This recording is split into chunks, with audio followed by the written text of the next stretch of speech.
सर्वत्र गोविन्दनाम संकीर्तनं गोविन्द गोविन्द।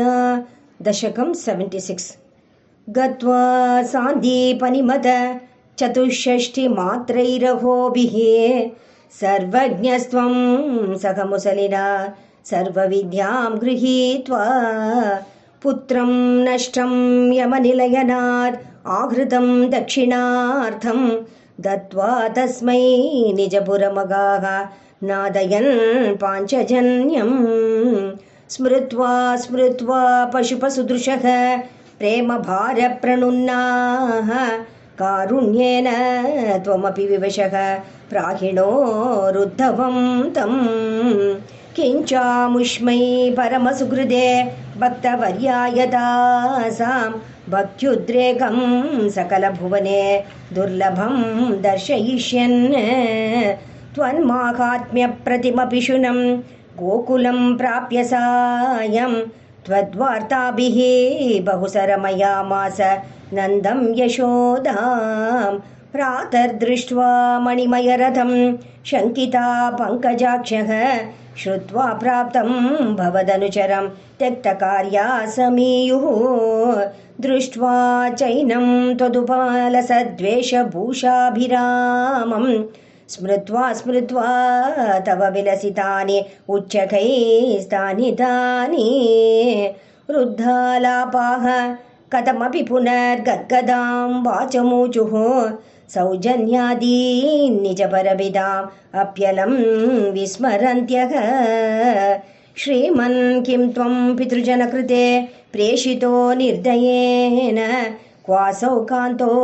नगरसुदृशाम् आहरे नाथपायाः आश्लेषाणाम् अमृतवपुषो हन्तते चुम्बनानाम् उन्मादानां कुहकवचसां विस्मरेत् कान्तकावा रासक्रीडालुलितललितं विश्लतत्केशपाशं मन्दोद्भिन्न श्रमजलकणं लोभनीयं त्वदङ्गं कारुण्याब्धे सकृदपि समालिङ्गितुं दर्शयेति प्रेमोन्मादात् भुवनमदन त्वत्प्रियास्त्वां विलेपुः एवं प्रायैः विवशवचनैः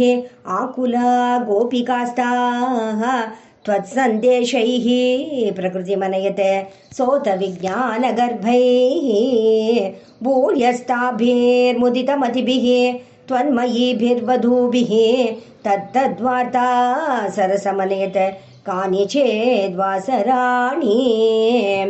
त्वत्प्रोद्गानैः सहितमनिशं सर्वतो गेहकृत्यं